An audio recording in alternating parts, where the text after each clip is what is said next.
que tiene 20 casos de ceguera producida por ácido hialurónico revertidos.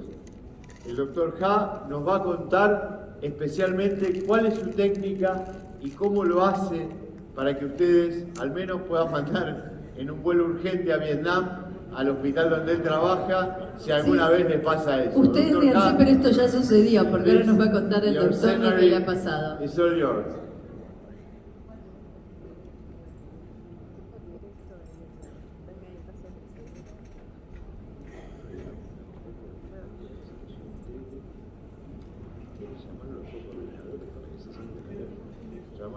Okay.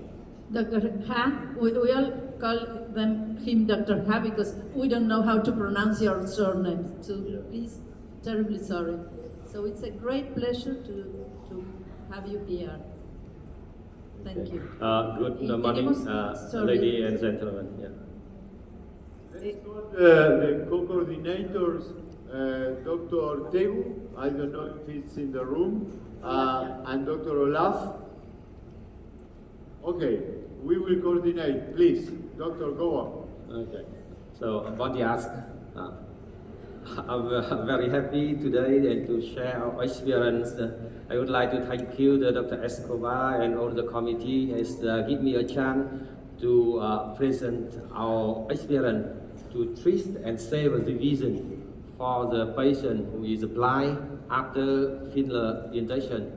So actually we do more than 20 cases, so now we would like to present our experience with 20 cases. So my name is Ha and Nguyen. I'm come from Hanoi, Vietnam. And that's my family name is Nguyen. But in Vietnam we have 20 million Nguyen. All the family name Nguyen. So please call me Ha, like Hanoi. So it can be easy for you. Yeah. So you see that I come from Vietnam, and so Vietnam is about 35 or 40 hours from here. And my country is in Southeast Asia. We have more than 100 million population, and I come from Hanoi.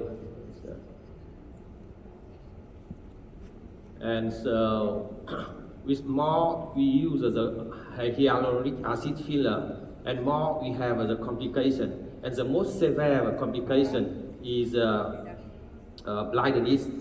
So you can see the reason, because when you do the injection for the front or for the nose, it can go to the supratrochlear artery and it come back to the internal carotid in the brain. And from internal carotid, the filler can go to the ophthalmic artery and you are blind. And if the filler go to the brain, you have a stroke. So all this kind of complication is very dangerous. So before 2020, we estimate it can be 100,000 blind or stroke, and no one can do anything. And rarely the patient have a recovery and regain the vision again. So yeah. So in my hospital, we have the same situation. So before 2019, we receive about 10K of blindness per year. And all the case have a similar motive. They go to the spa or the haircut with very cheap filler. And then they do rhinoplasty, they do the front, and they get blind. And the spa people is not doctor, they don't know how to do, so they refer to patient to dermatologist. And the dermatologist said, no, it's a rhinoplasty, so go to see the ENT doctor. And the doctor, ENT said, no, it's the eye problem. So go to see the eye doctor. And then the eye doctor says, no, it's the cosmetic, so go to see the plastic surgeon. So the patient go around and almost of the case is blind. So at the end, we make a committee and decide that all kind of this complication need go to my hospital. So my hospital is a Việt Đức University Hospital. Why they refer to my hospital? So my hospital is founded in 1906. So we have now 2,000 beds. That only for surgery. It's a surgical. We have a 50 operation room. And my plastic surgery department, we have 20 plastic surgeons working together. And we see a lot of plastic, craniofacial, a lot of emergency. Yeah. And you see a lot of the neurofibromatosis, for example. Here you are most of dermatologists, and you can see also neurofibromatosis like me. But one day in my clinic, I can see 4K, all the big tumor, you see, from bite, from everywhere, even for the face, very big face. So, and we can do also a lot. The biggest tumor of Vietnam is a 45 kilogram tumor. In the man is only 85 kilogram. You see, and he's bleeding a lot, and he nearly died, and he come to my hospital. We have a new technique to reduce the blood clot, and we do the surgery. We remove a 45 kilogram, and 2 years later he come back and invited to go to his wedding. So he's very happy man now. Yeah, and so you can set up. Oh, can I do something smaller, or I always do something big? So I can do a lot of smaller. I can replantation of 10 finger, 3 hand, and even penis and 2 testicles at the same time. So you see that after 1 week, the patient come to control, and the function of the penis is very good. So the quality of the microsurgery is very good quality. So it's the reason we also do. Yeah. So I explain this year. I'm very lucky. I come here and I see that you can learn anatomy. In the way is very good. We have Professor Escobar and invite Sebastian, Professor Sebastian Conto Famai. Okay, he have an excellent course of anatomy. But in my country, we don't have this kind of course of anatomy experience. So how can I learn, and how my resident can learn the anatomy? So I show you how can we learn. Yeah. If you want to learn the anatomy of temporal of the front, so you need to see this kind of surgery. So this is a woman who have very long hair, and the hair catching in the motorbike, and he take all the skin out, and you can see everything.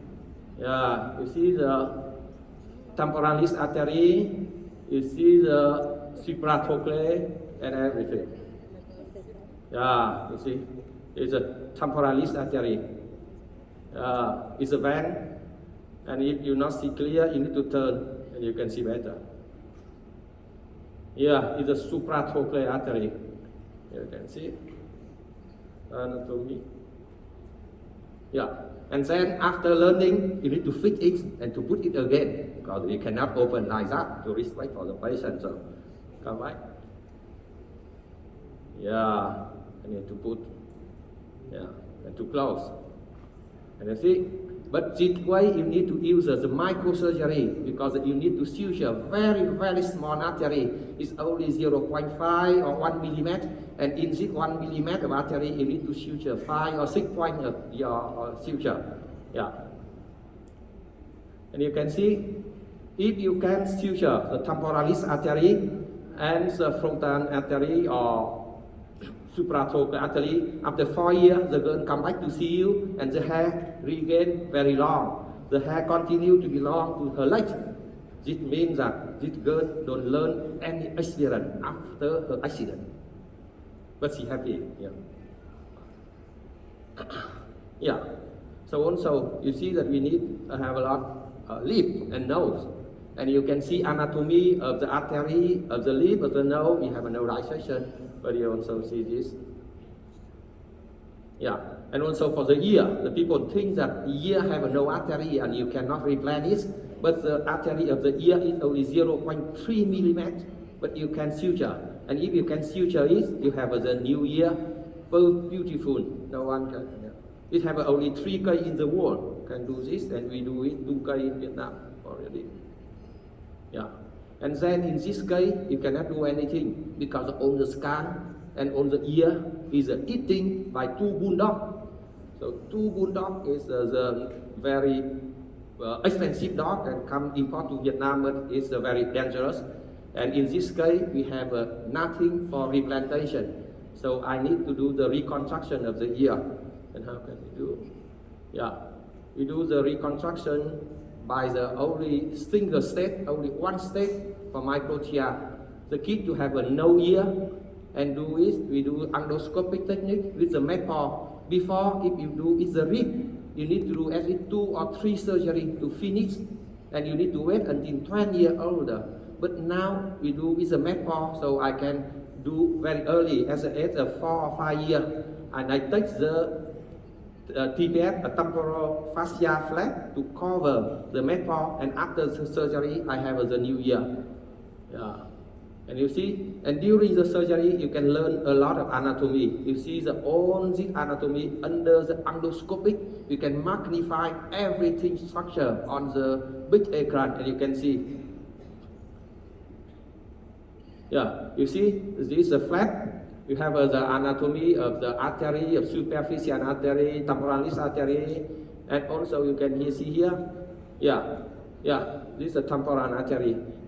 You see, it pulls style. Yeah. So we make sure that our resident can see everything and don't use the needle to do the punching on the artery during the filler injection. But it's a way how we learn the anatomy. Yeah. And also during the surgery with the endoscopic technique, you can see the emboli. It's an air emboli inside the artery. And it's in the temporalis artery. But the patient don't blind. And the flap don't necrosis because it's air only. It's not filler. I imagine that if it's the filler, here the filler stay in your artery and you have all the blood vessels, the red cell, the white cell come and make a big embolus. And in this way, if you do only hyaluronidase, try to dilute the filler, it doesn't work. You need to combine the hyaluronidase with thrombolysis agent. It's a secret. Here, a lot of people, when you have the blindness and you have the vascular occlusion, you say, okay, I put hyaluronidase, but it works only in the very little case. You need to combine the hyaluronidase with the thrombolytic agent. I'll show you. Yeah, so come back to my hospital. I tell you that I see about 10K per year. But if I have a week, I need to see 3K, all for rhinoplasty or front injection by filler. These all 3 girls, beautiful birds, they want to more beautiful, so they get blindness. Yeah. You see, this girl, she have injection from front to nose. Yeah. And she lie on the left side. And this girl also from the nose, and she will lie also on left side. I don't know, more left and right. And she also from the and also lie on the left side. Yeah. And before almost of this guy is blind. So it reason I asking, do I need to change my strategy? Do I need to change my method of treatment to find the new way to treatment? Yeah. Okay, so we decide now we have a multidisciplinary emergency treatment. So the practitioner that we need to be coordinated, we need to invite all the ophthalmologists, the radio interventionists, stroke, the ICU doctor, every people needs to stay together. Oh, sorry. Yeah, and you see the eye doctor come to retrobulbar injection. Yeah. They put the needle and on the orbital rim, and they follow the orbital floor and don't go to the eye globe, to the eye, and that's it. Yeah. Yeah. And then people said that the retrobulbar injection is dangerous. Yeah. But if you study, you learn a little bit, it's not so dangerous. You see that you learn also how to do it. You take the eye out. Yeah. And we try to inject in the eye. Yeah. My resident can put yeah. Not in the eye. And we then also cut to open to see if we go to the eye or not.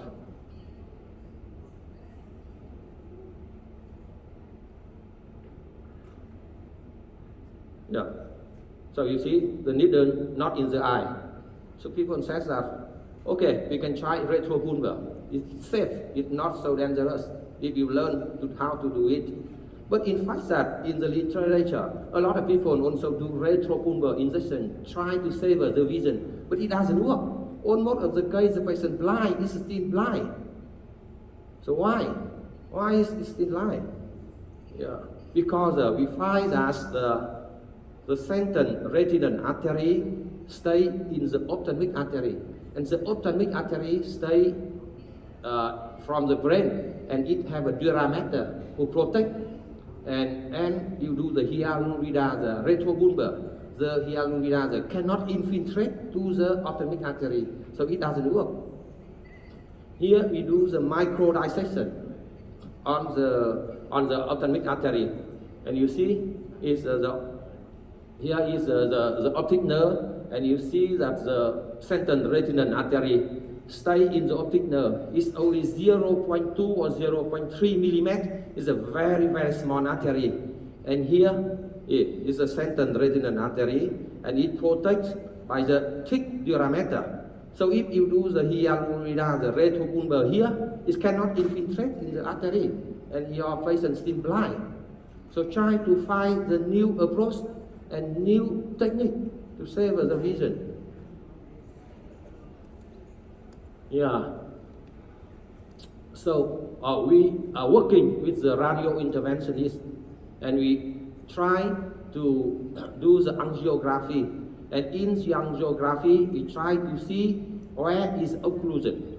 And you see the mechanism of the filler. If you do the filler here, and the filler go retrograde to your internal carotid, and from internal carotid, the filler can go to brain, and you have a stroke. And if the filler go to your ophthalmic artery and go to central retinal artery, you have no blood supply for the eye. Here is a choroid ring, and if on the angiography you see this choroid ring, it means that the eye is a good blood supply. And if you don't see the choroid ring here, it means that your patient is blind. So here is the angiography of the patient. You see is the internal carotid here, and here is the brain. And normally here you need to see the eye, but here you don't see the choroid ring. It means that your patient is still blind here. And in this angiography, you see our microcatheter here is the ophthalmic artery, and this one is the supratrochlear artery, and this one is the choroid ring. And when you see the eye bone here, the patient can say that okay, they can see this moment. Yeah. So we for 2 years, for the first 2 years, we have do it for 15 patients. And so in this 15 patients, we have 20 patients have an improvement the vision, and 2 patients can regain the vision, become 20/50 like a normal. And the only 3 patients have no improvement. And we have 2 patients with cerebral infarction also recovery, and we have no complication of this treatment, no complication. Yeah, here is our first case. You see that she have a rhinoplasty and only 1 minute, and she get immediate blind. No line perception, she cannot see anything. Dystosis and necrosis of the skin, and she come to my hospital 4 hours after the injection. Yeah, so we try the new technique. So now we put the microcatheter in the femoral artery, and from femoral artery, your catheter go to the heart and go to internal carotid, and from internal carotid you go to the brain. But don't go directly to brain. You need to turn right 90 degrees to go to ophthalmic artery. And when you find the ophthalmic artery, you try to do the hyaluronidase directly in the ophthalmic artery, and then it can maybe work. Yeah, you see here we try to put the microcatheter in the femoral artery and go to the heart. And here we go to the internal carotid. You see? Yeah, you go internal carotid, and you see all the brain, but you don't see the eye here. Normally you need to correct ring the eye here, but in this case, you see the brain, but you don't see the eye. This means the patient is still blind actually. Yeah, and here is our microcatheter. You see, in the internal carotid, if they go straight, they go to brain. It's not good. They need to turn here because here is the ophthalmic artery. Here is the eye. So they need to find a way to go this way. Very difficult. But no, turn this way. This way. Yeah. You can go. Yeah. And in one time you are in the ophthalmic artery, you can do the hyaluronidase, and this can help to dilute your thrombus and filler. Yeah. So you see this girl, I come back. Before we do anything, you see the ophthalmic artery and no eye. On the A, on top, you see no eye there, no choroid ring, the patient blind. After 2 hours, you see the microcatheter in the ophthalmic artery, and you start to see the choroid ring. And when you see the choroid ring here, the patient can see. Let's see, it's on the table of radio interventionist. After 2 hours, she start to see again. She said, yeah. Can I have a voice now? She said that she can see my face is 2020 at the time of COVID, so every people needs to have a mask, and she can count my finger. Yeah. She said that, okay, doctor, I can see. Doctor, on the table of radio interventionist. So people, I cannot believe that it's true. Yeah. She says that, okay, doctor, no need to do anything. Just stop. I can see everything now. Yeah. So here is another girl. She only 17 years old, and she also get blind and ptosis. And we do the same technique. And you see, as a beginner, when we do the angiography, you see the internal carotid here, and you see that it's ophthalmic artery, it's oculus here. You don't have an ophthalmic artery, you don't have the eye bone here. But when we try our technique, we do the injection of hyaluronidase. So every 5 minutes, we take a radio to control, and you see that the ophthalmic artery become longer and longer. And after 2 hours, when we see the choroid ring here, and the patient also says that, okay, doctor, I can see you. So stop, don't do anything more. Yeah.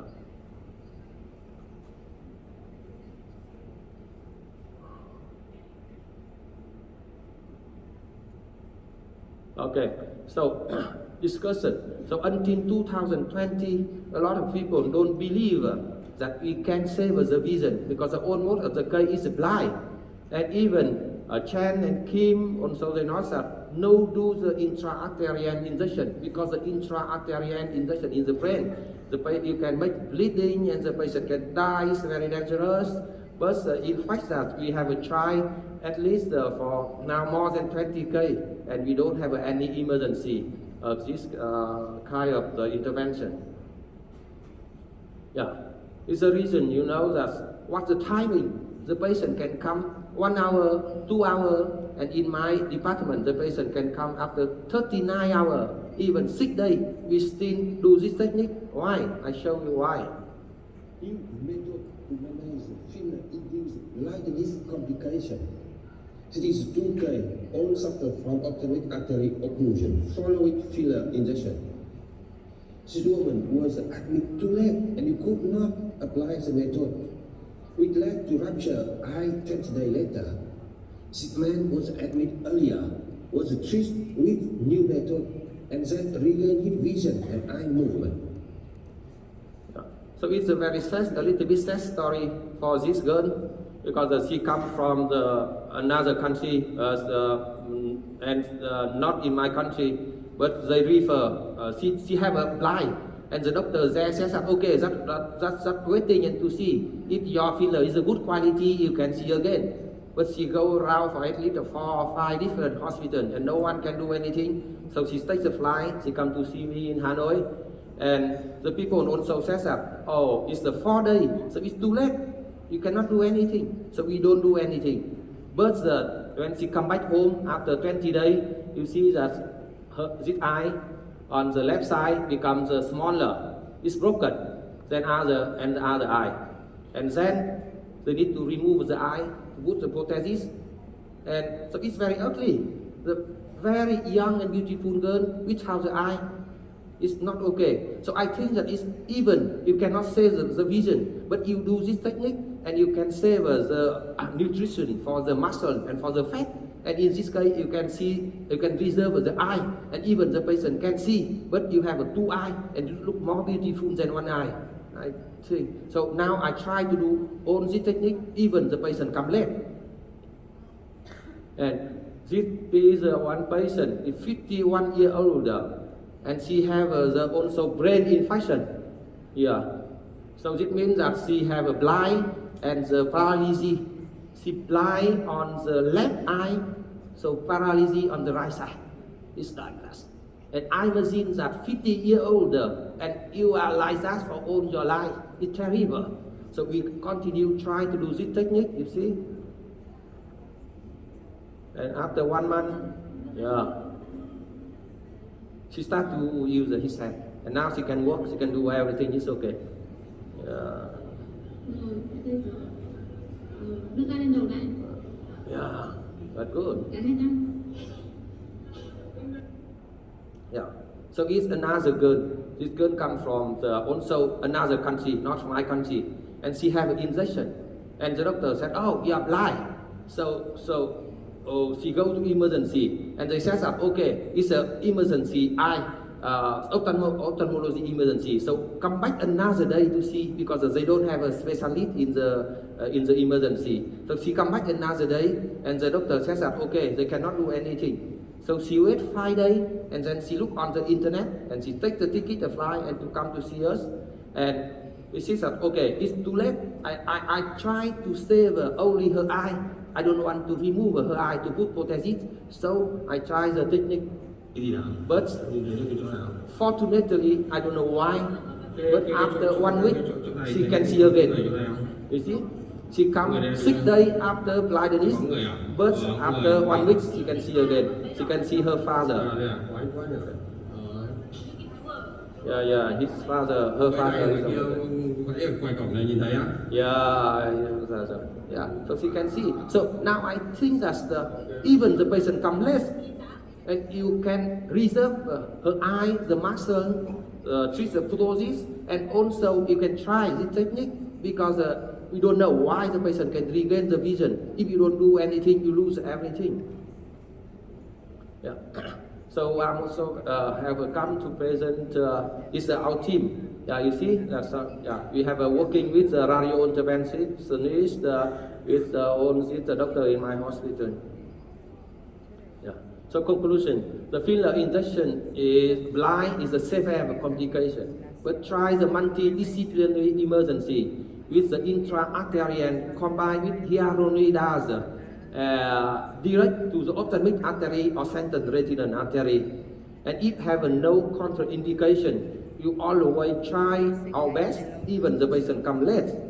This technique seems is safe and effective and help to improve the vision and preserve the eye function with a very minimum risk. So I would like to invite you, if you have time to come to visit Vietnam. We have a beautiful also the beach like here. We have a lot of minority, and even everything is cheap in Vietnam. Not very expensive, everything is cheap and beautiful. Thank you very much for your attention.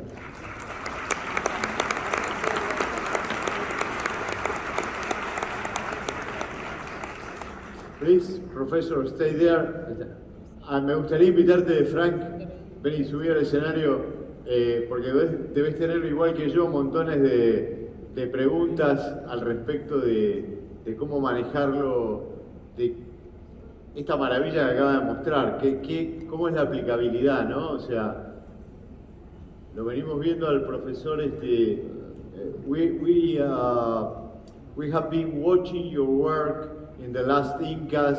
Here you have been in the Plastic Society last year with Fabián Pérez Rivera, and we are plenty of doubts. That's why I invited my friend and well-known Dr. Frank Rosengaus to ask you some questions about which is your vision, Frank? Hello? Yes. One of my first questions would be, what would be methodology and process of combination of the thrombolytic agent, which I think is something new, and the hyaluronidase. Which one goes first? Which thrombolytic agent do you use? Do you use urokinase? What are more or less the volumes of that? Okay. Yeah, so your question on the combination of the thrombolytic agent and the hyaluronidase. Yeah, so for whole process we work here, I show you, it can take for at least 2 to 4 hours. So we need, as a beginner, we start with the hyaluronidase only. And if you do the intra-arterial hyaluronidase only, I think that it's not very efficacious. And even if have a patient, they see again, and then the 10 hours later, they continue have a blindness. So I think that, oh, it have something wrong here. Only hyaluronidase is not enough, because when you have even a small particle of filler inside your artery, it makes the narrow of the artery, and then the blood cell go, the white cell go, the platelets go, and they can stay in with the filler and to become a big embolism. So at this stage, I said, okay, I combine the hyaluronidase with thrombolytic agent. So I use the BAAS, and now we put about 3,000 or 4,000 units of hyaluronidase, and with the 0.9 milligram of BAAS. But we do the intermittent, so 150 minutes of the hyaluronidase and 1 minute of BAAS, and wait for 5 minutes and continue the 150 units of hyaluronidase and BAAS is and all this process it can take 3 or 4 hours until the patient, until on the angiography we see the correct ring, we see, and the patient can have an improvement. Thank you. Just one more question, because it's very, very interesting. Yeah. What is the most difficult part of this? The training of the interventionist neuroradiologist, because I think that's the key. Do you agree? No, I think that the key of this whole process is the coordination. How we include all the people in the team, because the eye doctor, they are very good in the eye, but they don't care for our problem. They say that it's a dermatologist, because dermatologists do a lot of injection and earn a lot of money, so they don't care. And the plastic surgeon and the radiologist interventionist in my hospital, they do a lot of stroke the patient, so they know the way to go to the brain very easy. And then I need only asking them, don't go to the brain, just turn right and turn 90 degrees to the ophthalmic artery.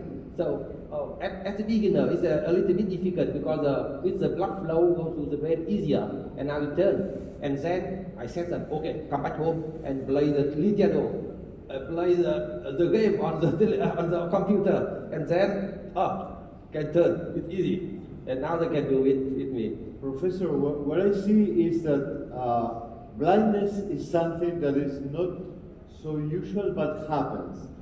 Happen in Argentina, happen in Brazil, everywhere. But it's very difficult to send you a patient to Vietnam. So what do you think in the future? Maybe you can be training people, or the training is so sophisticated that, or there is a way to simplify the procedure. Which is your vision about the next years, about this way of reducing the worst adverse effect that we can have in aesthetics?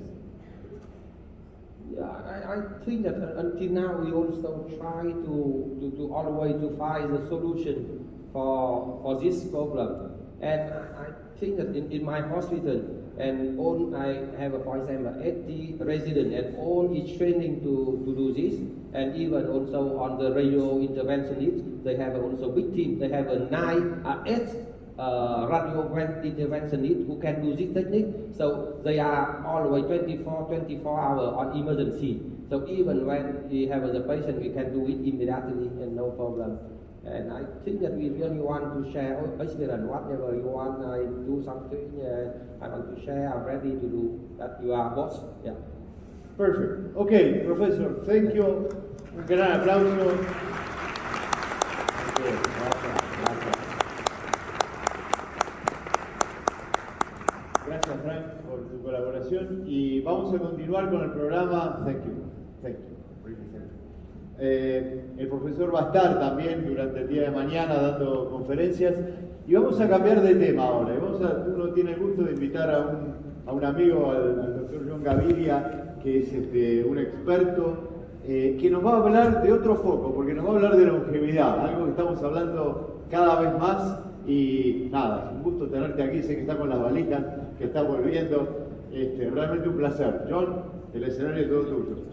Muchísimas gracias, muy honrado de estar en uno de los más prestigiosos congresos que existe en el mundo acerca del interés que tenemos los humanos en ver cómo mejoramos y retrasamos nuestro proceso de longevidad. Y como estoy en Argentina, cómo no empezar haciéndole un homenaje a este grandioso argentino que cambió para siempre el futuro y la consideración teológica y filosófica a nosotros los católicos, y que su aporte va a quedar para siempre impregnado en el mundo. Pero hoy queremos hablar de esta afirmación que nos hicieron los profesores de que nada detiene el envejecimiento excepto las fotos, pero logramos ver casos extraordinarios como el de Michelle Pfeiffer o el de Raquel Welch, que pasaron los años y pareciera que nada les había sucedido, al igual que Sofía Loren, que a los 80 se veía como a los 40, pero nosotros tenemos aquí a nuestra Valeria Massa, y ni qué decir de Mirta Legrand, que parece estar detenida en el tiempo, pero creemos que es del siglo XXI el interés por la longevidad. Pero ya en 1908 Max Rubner nos proponía que había, ojo a esto, una correlación inversa entre el consumo de oxígeno y la longevidad. 1908 Per propuso que había una tasa de la vida, una especie de pila prepago que se iba consumiendo, y los investigadores empezaron a trabajar para decir que eso no era verdad. En los años 30 empezamos a hablar que si poníamos ratones a vivir en una atmósfera de oxígeno al 100%, el 100% de los ratones se morían en 72 horas. Entonces sí era cierto que el oxígeno en altas concentraciones es oxidativo. Y esta argentina, Rebecca Hershman, en 1954 habló por primera vez de la toxicidad del oxígeno y de los radicales libres. De suerte que cuando hablamos de esto tenemos que recuperar lo que nos enseñaron en tercer semestre de medicina, que es el sistema redox, que es el núcleo de su maquinaria metabólica, de suerte que la colisión que tienen todas las moléculas, en donde una entrega electrones, es la que se oxida, y otra recibe electrones, es la que se reduce. Y entonces cuando el oxígeno empieza a recibir electrones, forma esto que se llama un radical superóxido, o forma un peróxido de hidrógeno, o forma un radical hidroxilo, y ahí es donde empieza el universo a seguir adelante la investigación. Y Delman Hartmann en 1956 encuentra el radical hidroxilo y el hidroperoxilo, pero en el laboratorio. La pregunta era, ¿existen estos radicales en los sistemas biológicos? Hasta que McCord y Friedrich descubren en 1969 la superóxido dismutasa, y esto cambió para siempre la historia de la bioquímica, porque a partir de ahí entendimos que había una enzima que se encargaba de manejar el proceso de génesis de especies